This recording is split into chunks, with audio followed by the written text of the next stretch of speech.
Muy buenos días, bienvenidos a nuestro podcast La Biblia en un año, día 292. Hoy vamos a estar estudiando el tema La vida de un líder. David Cameron, el ex primer ministro británico, declaró: en los tiempos difíciles lo que necesitamos es liderazgo. Un buen liderazgo es vital en todo tiempo, en todo lugar y en todas las áreas de la vida. Pero, ¿en qué consiste un buen liderazgo? El liderazgo es una potente combinación de estrategia y carácter. Pero si tuvieras que prescindir de uno de los dos, prescinde de la estrategia. Estas palabras son del general Norman Schwarzkopf, comandante de la coalición de fuerzas de la Guerra del Golfo de 1991. El carácter es lo que de verdad importa y lo único que al final cuenta. En nuestra iglesia hacemos la distinción entre aquellos que están en camino y aquellos en posiciones de liderazgo. La iglesia no es un museo que exhibe gente perfecta, es un hospital en el sentido tradicional de la palabra, un lugar de hospitalidad y restauración. Es un lugar donde los heridos, los lastimados, los quebrantados y los que pueden encontrar sanación. Es una comunidad de pecadores en la que escogemos a todos independientemente de su estilo de vida. Tenemos una puerta principal muy ancha y todos son bienvenidos. Por otro lado, no ponemos a la gente en posiciones de liderazgo si su estilo de vida está en contradicción con el Nuevo Testamento. El liderazgo no solo es funcional, también requiere la responsabilidad de vivir como ejemplo para los demás. Los líderes son modelos para el resto de la congregación. Por supuesto, nadie es perfecto, no tienes que serlo para ser un ejemplo, pero tenemos que asegurarnos de que el estilo de vida y el carácter de nuestros líderes están alineados con el Nuevo Testamento. Te voy a estar leyendo la Biblia en la Nueva Versión Internacional. Vamos a ubicarnos en el libro de los Salmos 119, versos del 57 al 64. Mi herencia eres tú, Señor. Prometo obedecer tus palabras. Busco tu rostro de todo corazón. Ten piedad de mí conforme a tu promesa. Me he puesto a pensar en mis caminos y he vuelto mis pasos hacia tus mandatos. Me doy prisa, no tardo nada para cumplir tus mandamientos. Aunque los lazos de los malvados me aprisionen, yo no me olvido de tu ley. A medianoche me levanto a darte gracias por tus justas leyes. Soy amigo de todos los que te honran, de todos los que observan tus preceptos. De tu gran amor, Señor, está llena la tierra. Enséñame tus estatutos. Amén. Punto 1. Los líderes de alabanza. Como decía John Wimber, en estos días la prueba definitiva no será el escribir y producir una música de alabanza nueva y magnífica. La prueba real será la santidad y el carácter de aquellos que la interpretan. El salmista era un líder de alabanza que caminaba en una estrecha relación con el Señor. Mi herencia eres tú, Señor, prometo obedecer tus palabras. Se pudo leer en el verso 57. El líder de alabanza que ha buscado el rostro del Señor con todo su corazón está en posición de liderar a la congregación en la adoración a Dios. El salmista cuida mucho de mantenerse en las sendas de Dios. Me he puesto a pensar en mis caminos y he orientado mis pasos hacia tus estatutos. Se pudo leer en el verso 59. Aún ante las dificultades verdaderas, no olvides la ley de Dios. Aunque los lazos de los impíos me aprisionan, yo no me olvido de tu ley. Se pudo leer en el verso 61. La inspiración viene a veces en medio de la noche. A medianoche me levanto a darte gracias por tus rectos juicios. Se pudo leer en el verso 62. Es vital ser parte de una comunidad que alaba. Soy amigo de todos los que te honran. de todos los que observan tus preceptos. Aquí vemos un líder de alabanza que tiene un gran aprecio por el amor de Dios. La tierra está llena de tu gran amor. Se pudo leer en el verso 64. El amor de Dios por ti tiene que estar en el centro de tu alabanza. Acompáñame a orar. Señor, busco hoy tu rostro de todo corazón. Compadécete de mí como lo has prometido. Amén. Vamos a estar leyendo 1 de Timoteo, capítulo 3, versos del 1 al 16. Obispos y diáconos. Verso 1 en adelante. Se dice y es verdad que si alguno desea ser obispo, a noble función aspira. Así que el obispo debe ser intachable, esposo de una sola mujer, moderado, sensato, respetable, hospitalario y capaz de enseñar. No debe ser borracho ni violento, sino respetuoso, apacible y no amante del dinero. Debe gobernar bien su casa y hacer que sus hijos le obedezcan con el debido respeto, porque el que no sabe gobernar su propia familia, ¿cómo podrá cuidar de la iglesia de Dios? No debe ser un recién convertido, no sea que se vuelva presuntuoso y caiga en la misma condenación en que cayó el diablo. Se requiere además que hablen bien de él los que no pertenecen a la iglesia, para que no caigan en descrédito y en la trampa del diablo. Los diáconos igualmente deben ser honorables, sinceros, no amigos del mucho vino, ni codiciosos de las ganancias mal habidas. Deben guardar con una conciencia limpia el misterio de la fe, que primero sea puestos a prueba y después, si no hay nada de qué reprenderlos, que sirvan como diáconos. Asimismo, las esposas de los diáconos deben ser honorables, no calumniadoras, sino moderadas y dignas de toda confianza. El diácono debe ser esposo de una sola mujer y gobernar bien a sus hijos y su propia casa. Los que ejercen bien el diaconado se ganan un lugar de honor y adquieren mayor confianza para hablar de su fe en Cristo Jesús. Aunque espero ir pronto a verte, escribo estas instrucciones para que, si me retraso, sepas cómo hay que portarse en la casa de Dios, que es la iglesia del Dios viviente, columna y fundamento de la verdad. Verso 16. No hay duda de que es grande el misterio de nuestra fe. Él se manifestó como hombre, fue justificado por el Espíritu, visto por los ángeles, proclamado entre las naciones, creído en el mundo, recibido en la gloria. Aleluya. Punto 2. Los líderes de iglesia. En un sentido de la palabra, todo cristiano es un líder.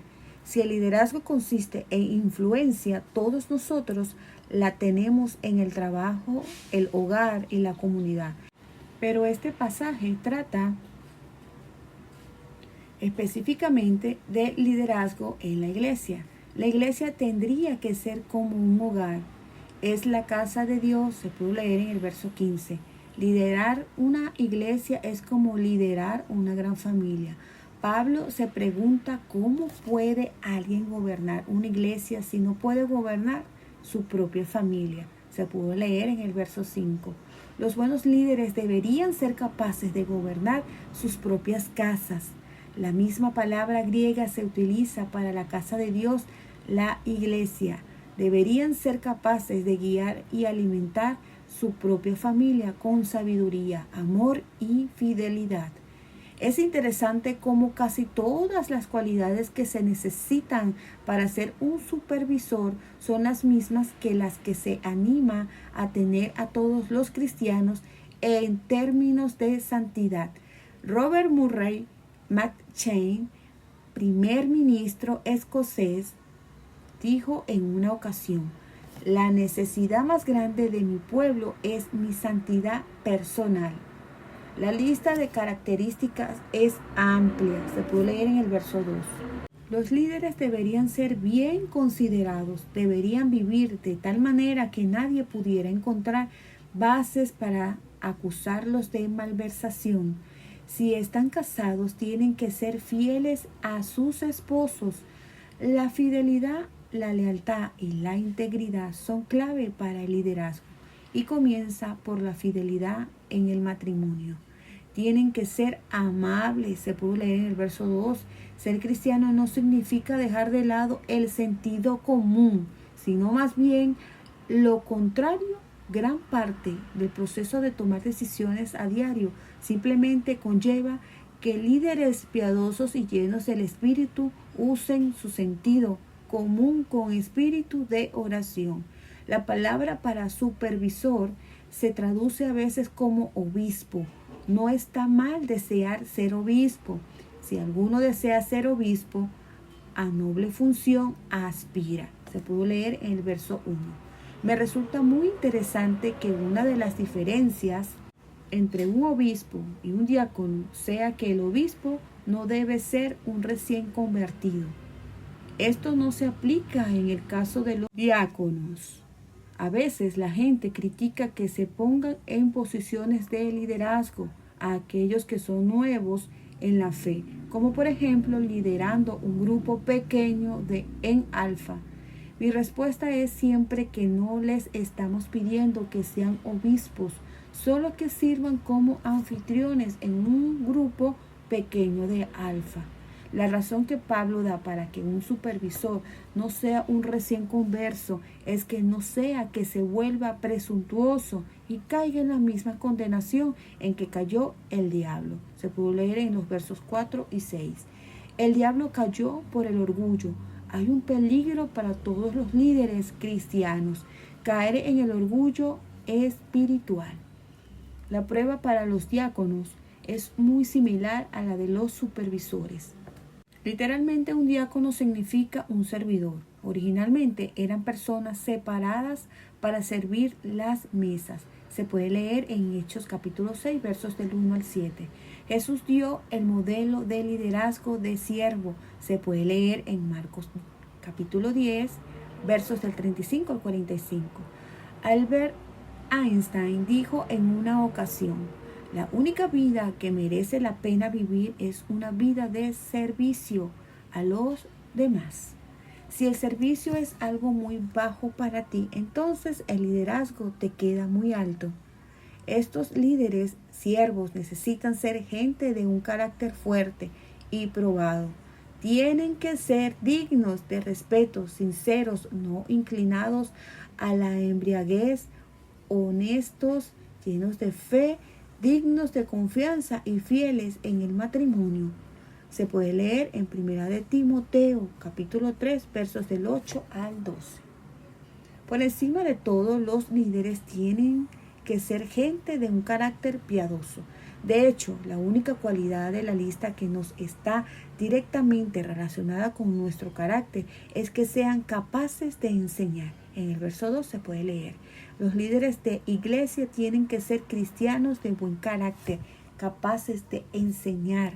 Mark Twain bromeó diciendo: hacer lo que es correcto es maravilloso. Enseñar lo correcto es aún más maravilloso y mucho más fácil. La tarea del liderazgo cristiano es hacer que nuestra vida y nuestra enseñanza sean coherentes. Esto es un reto para todos nosotros y será un proceso de toda una vida, el de hacerse como Jesús, quien es el modelo de santidad. Se puede leer en el verso 16. Por supuesto, antes de que alguien, obispo o diácono, sea promovido a un puesto mayor de liderazgo, tiene que ser investigado y probado. Pasar por un periodo de prueba. Se puede leer en el verso 10 en la versión Dios habla hoy. No se puede confiar en una fe que no ha sido probada.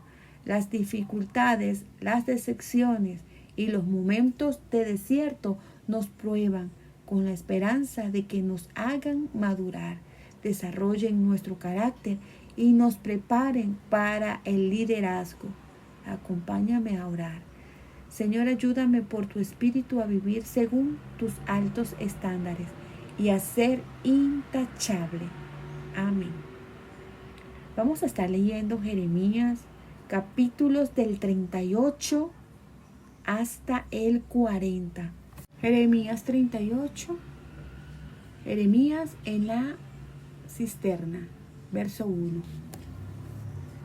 Cefatías, hijo de Matán, Gedalías, hijo de Pasur, Jucal, hijo de Selemías, y Pasur, hijo de Malquías, oyeron que Jeremías decía a todo el pueblo: así dice el Señor, el que se quede en esta ciudad morirá por la espada, de hambre o por la plaga, pero el que se pase a los babilonios vivirá, se entregará como botín de guerra, pero salvará su vida.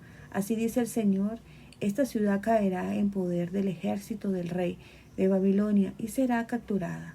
Los oficiales dijeron al rey: hay que matar a este hombre. Con semejantes discursos está desmoralizando a los soldados y a todo el pueblo que aún queda en esta ciudad. Este hombre no busca el bien del pueblo, sino su desgracia. El rey Sedequías respondió: lo dejo en sus manos. Ni yo, que soy el rey, puedo ponerme a ustedes. Ellos tomaron a Jeremías y, bajándolo con cuerdas, lo echaron en la cisterna del patio de la guardia, la cual era de Malquías, el hijo del rey.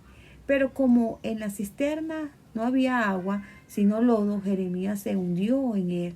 El cusita Ebed-melech, funcionario de la casa real, se enteró de que había echado a Jeremías en la cisterna. En cierta ocasión, cuando el rey estaba participando en una sesión frente al portón de Benjamín, Ebed-melech salió del palacio real y dijo: mi rey y señor, estos hombres han actuado con maldad. Han arrojado a Jeremías en la cisterna y allí se morirá de hambre, porque ya no hay pan en la ciudad. Entonces el rey ordenó al cusita Ebed-melech: toma contigo 30 hombres y rescata de la cisterna al profeta Jeremías antes de que se muera. Ebed-melech tomó consigo a los hombres, fue a la sala que estaba debajo de la tesorería del palacio real, sacó de allí ropas y trapos viejos. Luego, con unas sogas, se los bajó a la cisterna a Jeremías. Ebed-melech dijo a Jeremías: ponte estas ropas y trapos viejos debajo de tus brazos para protegerte de las sogas. Así lo hizo Jeremías. Los hombres tiraron de las sogas y lo sacaron de la cisterna. Y Jeremías permaneció en el patio de la guardia. Sedequías interroga a Jeremías. Verso 14. El rey Sedequías mandó que llevaran a Jeremías a la tercera entrada del templo del Señor y allí le dijo: te voy a preguntar algo, por favor no me ocultes nada. Jeremías respondió a Sedequías: si yo respondo a su pregunta, lo más seguro es que me mate.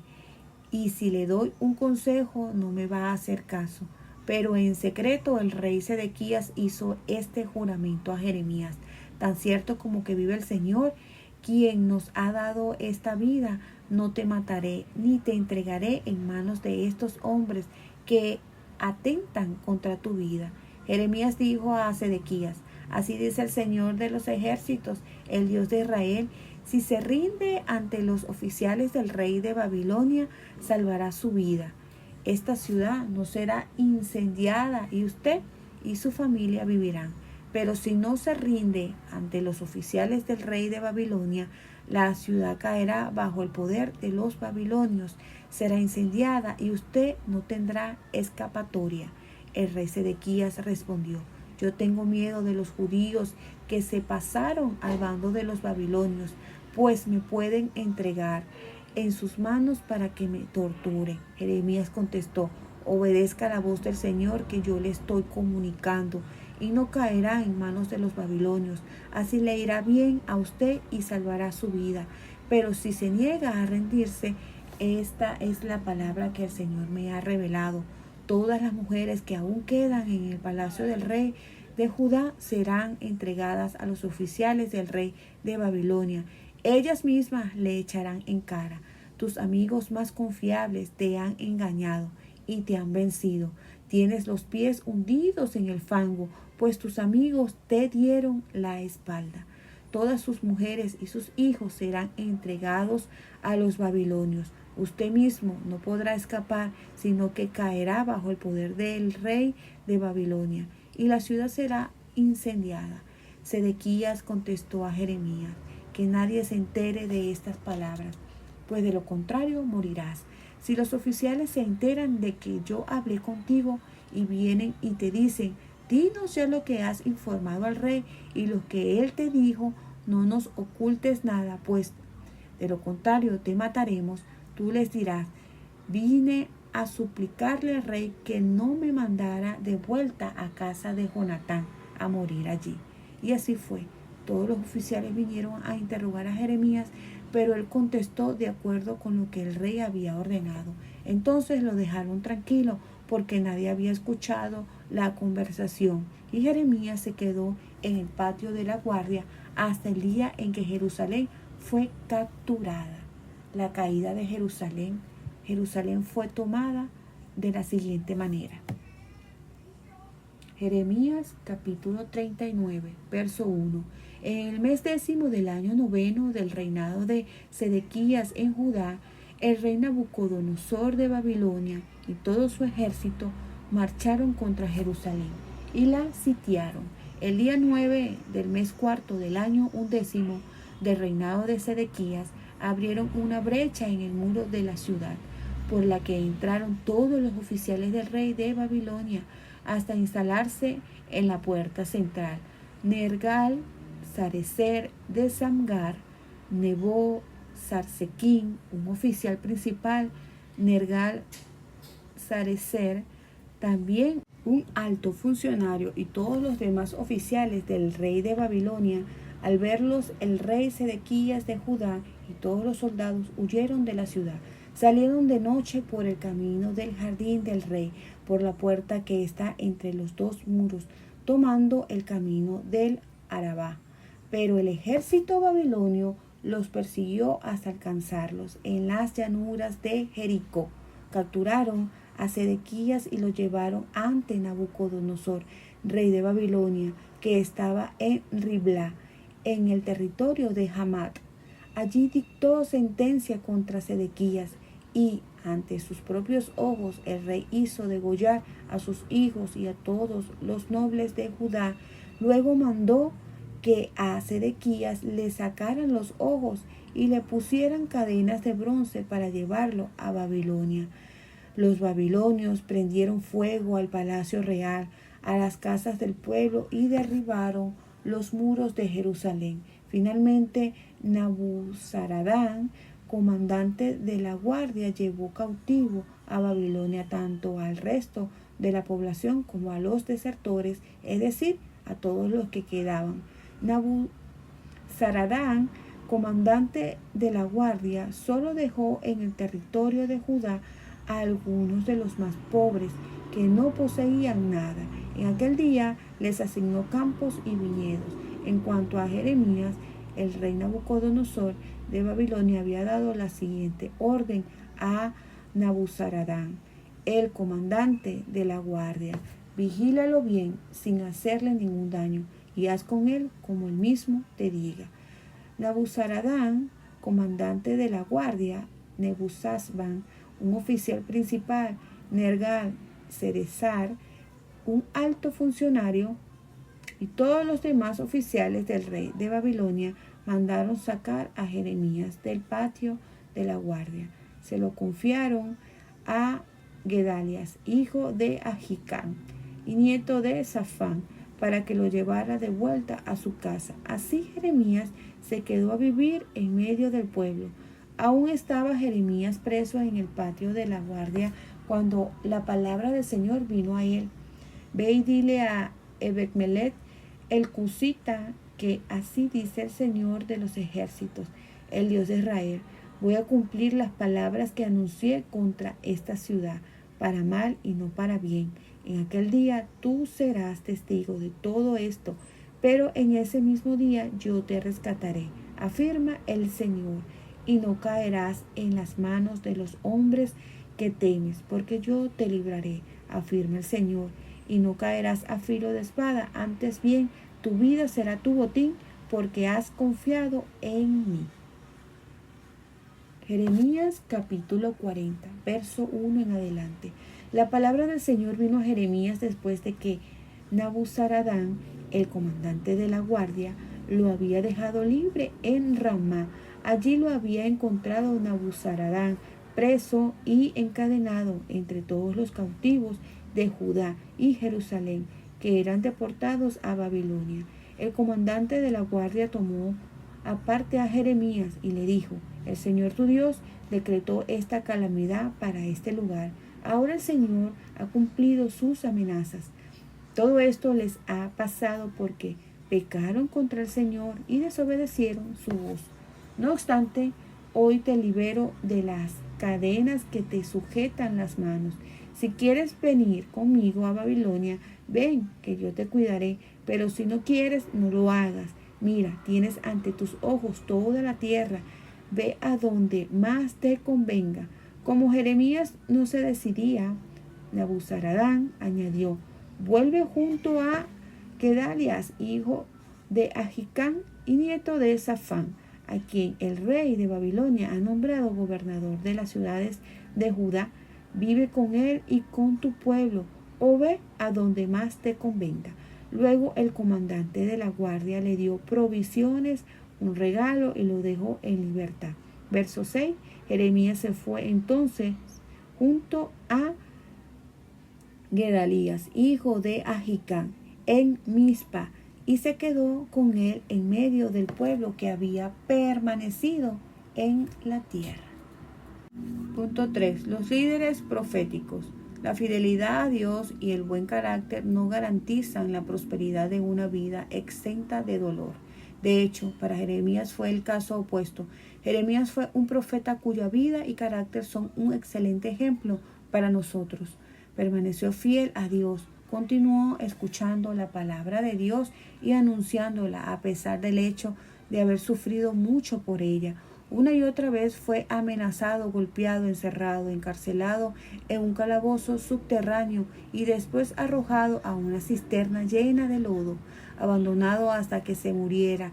Aún así, continuó escuchando el mensaje de Dios y proclamándolo valientemente. En términos generales, el pueblo no respondió, malinterpretaron completamente su mensaje. Se pudo apreciar en el capítulo 38, verso 4.